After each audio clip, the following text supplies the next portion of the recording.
England की एक बीच पर मिलियन साल पुराने इंसान के फुटप्रिंट मिले, लेकिन समुद्र ने उन्हें सिर्फ कुछ दिनों में धुल दिए। ये सिर्फ एक मिस्ट्री है जिसका जवाब अभी तक नहीं मिला।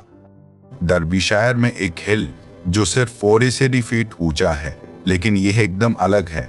इसमें दिलकश मिनरल और यूनिक रॉक्स मिलते हैं जो इसे एक साइंटिफिक रिसर्च की जगह बनाते हैं।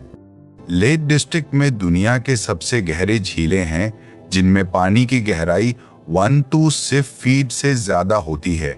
ये झीलें एकदम पूरी तरह से प्राकृतिक हैं और उनके गहरे पानी में बहुत से रहस्य होते हैं। व्हाइट क्लिफ्स ऑफ डोवर जो इंग्लिश चैनल के किनारे पर हैं, बहुत सी तरीके से यूनिक हैं। इनका रंग पूरी तरह से प्राकृतिक है और इनमें बहुत सी रियर फॉसिल्स मिलते हैं। चेडार गॉर्ज में एकदम अलग कास्ट लैंडस्केप हैं जो बहुत सी केव्स और अंतरराष्ट्रीय नदियों को कवर करता है।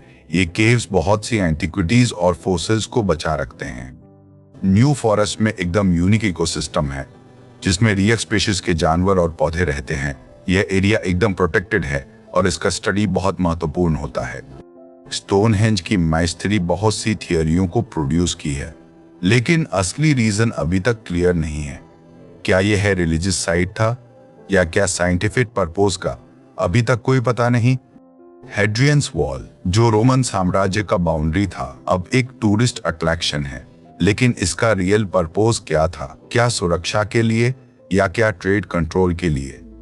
बोस्फोर फील्ड जहां रिचर्ड तीसरे की लास्ट बैटल लगाई थी, अब एक मेमोरियल साइट है, लेकिन यह बैटलफील्ड की एग्जैक्ट लोकेशन अभी तक डिबेटेबल है। क्या ये सही जगह है? एक्समूर नेशनल पार्क में एकदम यूनिक वाइल्ड लाइफ रहती है जिसमें रियर बर्ड्स और जानवर शामिल हैं। यह एरिया एकदम प्रोटेक्टेड है और इसका स्टडी बहुत महत्वपूर्ण होता है। लैंड पेनिनसुला में एकदम यूनिक जियोलॉजी है जिसमें रियर मिनरल्स और रॉक्स मिलते हैं। यह एरिया एकदम प्रोटेक्टेड है और इसका स्टडी बहुत महत्वपूर्ण होता है। पीक डिस्ट्रिक्ट में एकदम यूनिक लैंडस्केप्स हैं जिसमें हिल्स और वैलीज शामिल हैं। यह एरिया एकदम पॉपुलर टूरिस्ट डेस्टिनेशन है और इसका स्टडी बहुत महत्वपूर्ण होता है। डार्टमूर में एकदम यूनिक मूर्स हैं जिसमें रियर पौधे और जानवर रहते हैं। यह एरिया एकदम प्रोटेक्टेड है और इसका स्टडी बहुत महत्वपूर्ण होता है। यॉर्क मिंस्टर जो एकदम ग्रैंड कैथेड्रल है, बहुत सी हिडन चैम्बर्स और टनल्स को कवर करता है। क्या ये टनल सुरक्षा के लिए बनाई गई थी या क्या किसी और रीजन के लिए? कैंटरबरी कैथेड्रल जो एकदम हिस्टोरिकल इंपॉर्टेंस का सिंबल है, बहुत सी हिडन सीक्रेट्स को कवर करता है। क्या ये सीक्रेट्स रिलीजियस रिचुअल्स के लिए यूज किए जाते थे या क्या किसी और रीजन के लिए? सैलिसबरी प्लेन जहां स्टोनहेंज है, बहुत सी अन्य प्रीहिस्टोरिक साइट्स को कवर करता है। यह एरिया एकदम प्रोटेक्टेड है और इसका स्टडी बहुत महत्वपूर्ण होता है। आइल ऑफ वाइट जो इंग्लिश चैनल में है, बहुत सी यूनिक बीचेस और क्लिफ्स को कवर करता है। यह एरिया एकदम पॉपुलर टूरिस्ट डेस्टिनेशन है और इसका स्टडी बहुत महत्वपूर्ण होता है। लेक डिस्ट्रिक्ट में एकदम यूनिक लैंडस्केप्स हैं जिसमें हिल्स, वैलीज और झीलें शामिल हैं। यह एरिया एकदम पॉपुलर टूरिस्ट डेस्टिनेशन है और इसका स्टडी बहुत महत्वपूर्ण होता है।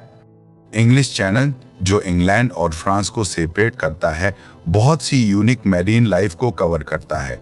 यह एरिया एकदम प्रोटेक्टेड है और इसका स्टडी बहुत महत्वपूर्ण होता है। वेल्स जहां इंग्लिश लैंग्वेज का इन्फ्लुएंस कम है, बहुत सी यूनिक कल्चरल प्रैक्टिसेस को कवर करता है। यह एरिया एकदम प्रोटेक्टेड है और इसका स्टडी बहुत महत्वपूर्ण होता है। स्कॉटलैंड जहां हाईलैंडर्स रहते हैं, बहुत सी यूनिक लैंडस्केप्स और ट्रेडिशंस को कवर करता है।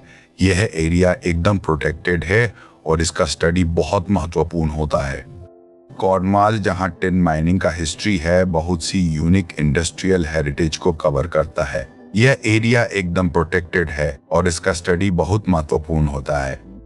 इंग्लैंड की कोस्ट लाइन जहां बहुत सी यूनिक बीचेस और क्लिफ्स हैं, बहुत सी हिडन ट्रेजर्स को कवर करती है। यह एरिया एकदम प्रोटेक्टेड है और इसका स्टडी बहुत महत्वपूर्ण होता है।